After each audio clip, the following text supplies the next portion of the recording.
ಆತ್ಮೀಯ ಸ್ನೇಹಿತರೆ, ತಮ್ಮದೇ ಆದ ಯೂಟ್ಯೂಬ್ ಚಾನೆಲ್ KSB ಟೆಟ್ ಸರ್ಕಲ್ಗೆ ಸ್ವಾಗತ. ಇವತ್ತು ಪಾಠ ಆಧಾರಿತ ಮೌಲ್ಯಾಂಕನ ಘಟಕ ಪರೀಕ್ಷೆ 10ನೇ ತರಗತಿ ಒಂದು ತರಗತಿಗೆ ಸಂಬಂಧಪಟ್ಟಂತೆ ಅಧ್ಯಾಯ 8 ಸಾಮಾಜಿಕ ಸ್ತರ ವಿನ್ಯಾಸ ಅಂತಕ್ಕಂಥ ಅಧ್ಯಾಯದ ಪಾಠ ಆಧಾರಿತ ಮೌಲ್ಯಾಂಕನ ಘಟಕ ಪರೀಕ್ಷೆಯನ್ನು ನೋಡೋಣ. ಸೊ 25 ಅಂಕಗಳ ಒಂದು ಘಟಕ ಪರೀಕ್ಷೆ ಆಗಿರ್ತದೆ. ಸೊ ಅದಕ್ಕೆ ಮುಂಚೆ ನೀವು ಇನ್ನೂ ನಮ್ಮ ಚಾನಲ್ ಸಬ್ಸ್ಕ್ರೈಬ್ ಮಾಡಲತ್ತಂದರೆ ಆದಷ್ಟು ಬೇಗ ಸಬ್ಸ್ಕ್ರೈಬ್ ಮಾಡ್ಕೊಳ್ಳಿ ಅಂತ ಹೇಳ್ತಾ ವಿಡಿಯೋನ ಸ್ಟಾರ್ಟ್ ಮಾಡೋಣ. ಮುಖ್ಯ ಪ್ರಶ್ನೆ 1. ಸೊ ಪ್ರತಿಯೊಂದು ಪ್ರಶ್ನೆಗೆ ಕೆಳಗೆ 4 ಆಯ್ಕೆಗಳನ್ನು ನೀಡಲಾಗಿದ್ದು, ಸೊ ಅದಕ್ಕೆ ಸರಿಯಾದ ಉತ್ತರವನ್ನು ನೀವು ಆಯ್ಕೆ ಮಾಡಿ ಬರಬೇಕು. ಸೊ ಮೊದಲೇ ಪ್ರಶ್ನೆ ಏನಂತಂದರೆ, ಅಸ್ಪೃಶ್ಯತೆಯ ಆಚರಣೆಯನ್ನು ನಿಷೇಧಿಸುವ ಸಂವಿಧಾನದ ವಿಧಿ. ಸೊ ಯಾವುದು ತಂದಾಗ ಸೊ 17ನೇ ವಿಧಿ ಅಥವಾ ಲೇಖನ ಅಂಥೇಳಿ ಕರಿತೀವಿ. ನೆಕ್ಸ್ಟು 2ನೇ ಪ್ರಶ್ನೆ, ಮಾನವ ಕುಲ ತಾನೊಂದೇ ಒಲಂ ಎಂದು ಹೇಳಿದವರು ಯಾರು ಅಂಥೇಳಿ. ಈ ಪ್ರಶ್ನೆಗೆ ಉತ್ತರ ಏನಂತಂದ್ರೆ ಪಂಪ. ಸೊ ಈ ರೀತಿ ಏನು ಮಾಡ್ತಾರೆ ಅಂತಂದ್ರೆ ಮಾನವ ಕುಲ ತಾನೊಂದೇ ಒಲಂ ಅಂತೇಳಿ ಹೇಳ್ತಾರೆ. ನೆಕ್ಸ್ಟ್ 3ನೇ ಪ್ರಶ್ನೆ, ಅಸ್ಪೃಶ್ಯತೆ ಹಿಂದೂ ಸಮಾಜದ ಮೇಲಿನ ಕಳಂಕ ಎಂದು ಹೇಳಿದವರು. ಸೊ ಯಾರು ಹೇಳ್ತಾರೆ ಅಂತಂದ್ರೆ ಮಹಾತ್ಮ ಗಾಂಧೀಜಿಯವರು ಏನು ಮಾಡ್ತಾರೆ ಅಂತಂದ್ರೆ ಈ ರೀತಿಯಾಗಿ ಹೇಳ್ತಾರೆ. ನೆಕ್ಸ್ಟು ಮುಖ್ಯ ಪ್ರಶ್ನೆ 2ರಲ್ಲಿ ಒಂದು ವಾಕ್ಯದಲ್ಲಿ ಉತ್ತರವನ್ನು ಬರೀಬೇಕು. ಸೊ 4ನೇ ಪ್ರಶ್ನೆ, ಸಾಮಾಜಿಕ ಸ್ತರವಿನ್ಯಾಸ ಎಂದರೇನು ಅಂಥೇಳಿ ಒಂದು ವಾಕ್ಯದಲ್ಲಿ ಇರ್ತಕ್ಕಂಥ ಒಂದು ಪ್ರಶ್ನೆ. ಸೊ ಜನರನ್ನು ಏನು ಮಾಡ್ತೀವಿ ಅಂತಂದ್ರೆ ಆದಾಯ, ಶಿಕ್ಷಣ, ಜಾತಿ, ಬಣ್ಣ, ಲಿಂಗ, ಉದ್ಯೋಗ, ಬುದ್ಧಿಶಕ್ತಿ ಸೊ ಮೊದಲಾದವುಗಳ ಆಧಾರದ ಮೇಲೆ ಏನು ಮಾಡ್ತೀವಿ ಅಂತಂದ್ರೆ ಮೇಲು ಕೀಳು ಅಂಥೇಳಿ ವಿಂಗಡಣೆ ಮಾಡ್ತೀವಿ. ಸೊ ಇದಕ್ಕೆ ಏನಂತೇಳಿ ಕರಿತೀವಿ ಅಂತಂದರೆ ಇಲ್ಲಿ ಸಾಮಾಜಿಕ ಸ್ತರವಿನ್ಯಾಸ ಅಂಥೇಳಿ ಕರಿತೀವಿ.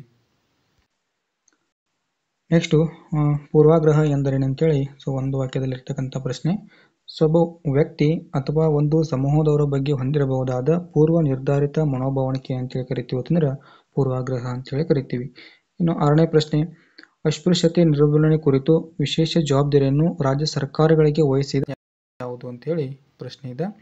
ಇಲ್ಲಿ ಆ ಒಂದು ಶಾಸನ ಯಾವುದು ಅಂತಂದ್ರೆ 1989ರ ಶಾಸನ ಇಲ್ಲಿ ಒಂದು ವಿಶೇಷವಾಗಿರ್ತಕ್ಕಂಥ ಜವಾಬ್ದಾರಿಯನ್ನು ರಾಜ್ಯ ಸರ್ಕಾರಗಳಿಗೆ ಕೊಟ್ಟಿರ್ತಕ್ಕಂಥದ್ದು. ಮುಖ್ಯ ಪ್ರಶ್ನೆ 3ರಲ್ಲಿ ಸೊ 2ರಿಂದ 3 ವಾಕ್ಯಗಳಲ್ಲಿ ಉತ್ತರವನ್ನು ಬರೀಬೇಕು. 7ನೇ ಪ್ರಶ್ನೆ ಏನಂತಂದ್ರೆ ಸಾಮಾಜಿಕ ಸ್ತರವಿನ್ಯಾಸ ಹೇಗೆ ಉಂಟಾಗಿದೆ ಅಂತೇಳಿ ಒಂದು ಪ್ರಶ್ನೆ. ಇದು ನೋಡ್ರಿ ಏನಂತಂದ್ರೆ ಸಮಾಜದಿಂದ ಏನಾಗಿತ್ತಪ್ಪ ಅಂದರೆ ಈ ಸಾಮಾಜಿಕ ಸ್ತರವಿನ್ಯಾಸ ಅಂತಕ್ಕಂಥದ್ದು ನಿರ್ಮಾಣ ಆಗಿದೆ. ಇನ್ನು ಕಾಲದಿಂದ ಕಾಲಕ್ಕೆ ಏನಂತಂದರೆ ಇಲ್ಲಿ ಭಿನ್ನವಾಗಿರ್ತದೆ. ಆಮೇಲೆ ದೇಶದಿಂದ ದೇಶಕ್ಕೂ ಕೂಡ ಏನಂತಂದರೆ ಇಲ್ಲಿ ಈ ಸಾಮಾಜಿಕ ಸ್ತರವಿನ್ಯಾಸ ಅಂತಕ್ಕಂಥದ್ದು ಭಿನ್ನವಾಗಿರ್ತದೆ. ಇನ್ನು ಕೊನೆಯದಾಗಿನಪ್ಪ ಅಂದ್ರೆ ಈ ಸಾಮಾಜಿಕ ಸ್ತರವಿನ್ಯಾಸ ಅಂತಕ್ಕಂಥದ್ದು ಎಲ್ಲ ಸಮಾಜದಲ್ಲಿ ಕೂಡ ಏನಾಗ್ತದಪ್ಪ ಅಂದ್ರೆ ಕಂಡು ಬರ್ತದೆ. ಹಾಗಾಗಿ ಸಾಮಾಜಿಕ ಸ್ತರವಿನ್ಯಾಸ ಏನಪ್ಪ ಅಂದ್ರೆ ಸಮಾಜದಿಂದ ಏನಾಗಿತ್ತು ಅಂದರೆ ನಿರ್ಮಾಣಗೊಂಡು ಸಮಾಜದಲ್ಲೇ ಏನಾಗ್ತಿತ್ತಪ್ಪ ಅಂದರೆ ಹೆಚ್ಚಾಗಿ ಕಂಡು ಬರ್ತದೆ ಅಂತೇಳಿ ಬರೀಬೇಕು. ಇನ್ನು 8ನೇ ಪ್ರಶ್ನೆ ಏನಂತಂದ್ರೆ ಅಸ್ಪೃಶ್ಯತೆಯ ಕಳಂಕವನ್ನು ತೊಡೆದು ಹಾಕಲು ಪ್ರಯತ್ನಿಸಿದ ವ್ಯಕ್ತಿಗಳನ್ನು ಹೆಸರಿಸಿ. ಇಲ್ಲಿ ವ್ಯಕ್ತಿಗಳು ಯಾರು ತಂದಾಗ ಮಹಾತ್ಮ ಜ್ಯೋತಿಬಾ ಫುಲೆ ಅವರು ಏನು ಮಾಡ್ತಾರೆ ಅಂತಂದ್ರೆ ಈ ಅಸ್ಪೃಶ್ಯತೆಯನ್ನು ಹೋಗಲಾಡಿಸಲು ಪ್ರಯತ್ನವನ್ನು ಮಾಡ್ತಾರೆ. ಇನ್ನು ಸ್ವಾಮಿ ವಿವೇಕಾನಂದರು ಕೂಡ ಇಲ್ಲಿ ಪ್ರಯತ್ನ ಮಾಡ್ತಾರೆ. ಅದೇ ರೀತಿ ಡಾಕ್ಟರ್ BR ಅಂಬೇಡ್ಕರ್ ಅವರು ಏನಪ್ಪ ಅಂದರೆ ಮುಖ್ಯವಾಗಿ ಈ ಅಸ್ಪೃಶ್ಯತೆಯನ್ನು ಹೋಗಲಾಡಿಸಲು ಸಾಕಷ್ಟು ಪ್ರಯತ್ನವನ್ನು ಮಾಡ್ತಾರೆ ಅಂತೇಳಿ ನೋಡ್ತೀವಿ. ನೆಕ್ಸ್ಟ್ ಏನಂತಂದ್ರೆ 9ನೇ ಪ್ರಶ್ನೆ, ಪೂರ್ವಾಗ್ರಹಕ್ಕೆ ಕಾರಣಗಳೇನು.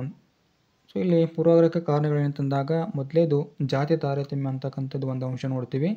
ಲಿಂಗ ತಾರತಮ್ಯ ಆಗಿರ್ಬೋದು, ಪ್ರಾದೇಶಿಕ ತಾರತಮ್ಯ, ಬಡವ ಬಲ್ಲಿದ ಅಂತಕ್ಕಂಥ ಒಂದು ಮನೋಭಾವ ಏನಪ್ಪ ಅಂದ್ರೆ ಇಲ್ಲಿ ಪೂರ್ವಾಗ್ರಹಕ್ಕೆ ಮುಖ್ಯವಾಗಿ ಕಾರಣ ಅಂತೇಳಿ ನೋಡ್ತೀವಿ. ಇನ್ನು 10ನೇ ಪ್ರಶ್ನೆ ಏನಂತಂದ್ರೆ ಜನರ ಮನಸ್ಸಿನಲ್ಲಿ ಪೂರ್ವಾಗ್ರಹಗಳನ್ನು ಸೃಷ್ಟಿಸುವ ಅಂಶಗಳು ಯಾವುವು ಅಂಥೇಳಿ ಒಂದು ಪ್ರಶ್ನೆ ಇದೆ.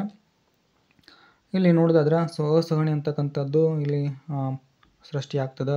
ಆಮೇಲೆ ತಿರಸ್ಕಾರ ಅಂತಕ್ಕಂಥದ್ದು, ಅಗೌರವ, ದ್ವೇಷ, ಆಮೇಲೆ ಸಾಮಾಜಿಕ ಅಂತರ ಹೆಚ್ಚಾಗಿ ಸಾಮಾಜಿಕ ಸಂಘರ್ಷ ಕೂಡ ಇಲ್ಲಿ ಉಂಟಾಗ್ತದೆ. ಎಲ್ಲಿಪ್ಪ ಅಂದ್ರೆ ಜನರ ಮನಸ್ಸಿನಲ್ಲಿ ಅಂಥೇಳಿ ನಾವು ಈ ಪೂರ್ವಾಗ್ರಹದಿಂದ ನೋಡ್ತೀವಿ.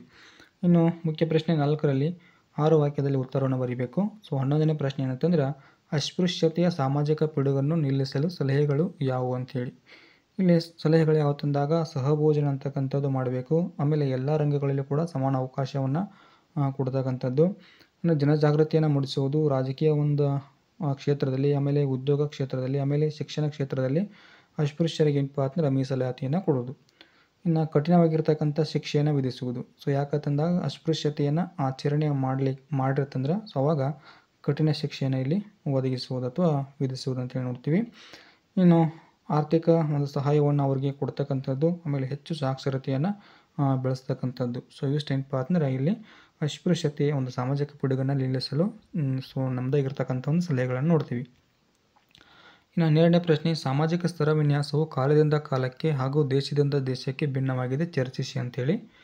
ಸೊ ಭಾರತದಲ್ಲಿ ಏನಪ್ಪ ಅಂದ್ರೆ ಈ ಸಾಮಾಜಿಕ ಸ್ತರ ವಿನ್ಯಾಸ ಅಂತಕ್ಕಂಥದ್ದು ಜಾತಿ ಪದ್ಧತಿಯಲ್ಲಿ ಅಸ್ತಿತ್ವದಲ್ಲಿರೋದನ್ನು ನಾವು ಕಾಣ್ತೀವಿ. ಇನ್ನು ಈ ಒಂದು ಜಾತಿ ಏನಪ್ಪ ಅಂದ್ರೆ ಮೇಲು ಕೀಳಿನ ಒಂದು ವ್ಯವಸ್ಥೆ ಆಗಿದೆ ಅಂತೇಳಿ ನೋಡ್ತೀವಿ. ಅಷ್ಟೇ ಅಲ್ಲದೆ ಕೆಳಜಾತಿಯ ಜನರನ್ನು ಶೂದ್ರರು, ಅಸ್ಪೃಶ್ಯರು ಅಂತೇಳಿ ಏನು ಮಾಡ್ತೀವಿ ಅಂತಂದರೆ ಪರಿಗಣಿಸ್ತೀವಿ. ಇನ್ನು ಅವರ ಆಹಾರ, ಉದ್ಯೋಗ ಮತ್ತು ಬದುಕಿನ ಹಕ್ಕನ್ನು ಏನು ಮಾಡತ್ತೀವಿ ಅಂತಂದರೆ ಕಸಿದುಕೊಳ್ಳಲಾಗುತ್ತದೆ. ಇನ್ನು ಸಾಮಾಜಿಕ ಸ್ತರ ವಿನ್ಯಾಸ ಏನಪ್ಪ ಅಂತಂದ್ರೆ ಎಲ್ಲ ಸಮಾಜಗಳಲ್ಲಿ ಕಂಡು ಬರ್ತದೆ. ಇನ್ನು ಅಮೇರಿಕಾದಲ್ಲಿ ಸೊ ಬಿಳಿಯ ಚರ್ಮದ ಜನರನ್ನು ಏನಂತಂದ್ರೆ ಇಲ್ಲಿ ಜನರು ಕಪ್ಪು ಚರ್ಮದ ಜನರನ್ನು ಏನು ಮಾಡ್ತಾರೆ ಅಂತಂದರೆ ಗುಲಾಮರಂತೆ ನೋಡ್ತಾಯಿದ್ರು. ಸೊ ಮಾರಾಟ ಕೂಡ ಮಾಡ್ತಾಯಿದ್ರು ಅಂತೇಳಿ ನೋಡ್ತೀವಿ. ಇಲ್ಲಿ ಏನು ಕಪ್ಪು ಜನರನ್ನು ಮಾರಾಟ ಕೂಡ ಮಾಡ್ತಾಯಿದ್ರು.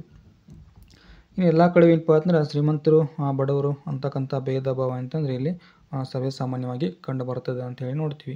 ಇನ್ನು ಮುಖ್ಯ ಪ್ರಶ್ನೆ 5ರಲ್ಲಿ 8 ವಾಕ್ಯದಲ್ಲಿ ಉತ್ತರವನ್ನು ಬರೀಬೇಕು. ಸೊ 13ನೇ ಪ್ರಶ್ನೆ, ಅಸ್ಪೃಶ್ಯತೆಯನ್ನು ನಿರ್ಮೂಲನೆ ಮಾಡಲು ಕೈಗೊಂಡ ಸಾಂವಿಧಾನಿಕ ಮತ್ತು ಕಾನೂನು ಕ್ರಮಗಳು ಯಾವ ಅಂತೇಳಿ. ಇಲ್ಲಿ ನೋಡೋದಾದ್ರೆ ಸಂವಿಧಾನಿಕವಾಗಿ ಸೊ 17ನೇ ವಿಧಿ ಏನು ಹೇಳ್ತೈತಪ್ಪ ಅಂತಂದ್ರೆ ಅಸ್ಪೃಶ್ಯತೆ ಆಚರಣೆ ಅಂತಕ್ಕಂಥದ್ದು ಇಲ್ಲಿ ನಿಷೇಧವನ್ನು ಮಾಡಿದೆ. ಇನ್ನು 1955ರಲ್ಲಿ ಅಸ್ಪೃಶ್ಯತಾ ಅಪರಾಧಗಳ ಕಾಯ್ದೆ ಅಂತೇಳಿ ಒಂದು ಕಾಯ್ದೆ ಜಾರಿಗೆ ಬಂದಿದೆ.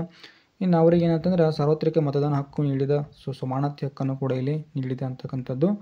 ಇನ್ನು ಶಿಕ್ಷಣದಲ್ಲಿ ಮೀಸಲಾತಿ ಕೊಟ್ಟಿದೆ, ಉದ್ಯೋಗದಲ್ಲಿ ಕೊಟ್ಟಿದೆ, ಆಮೇಲೆ ಚುನಾವಣೆಯಲ್ಲಿ ಕೂಡ ಕೊಟ್ಟಿದೆ. ಇನ್ನು ರಾಜಕೀಯ ಕ್ಷೇತ್ರದಲ್ಲಿ ಕೂಡ ಏನಪ್ಪ ಅಂದರೆ ಕೊಟ್ಟಿದೆ ಅಂತ ಹೇಳ್ಬೋದು.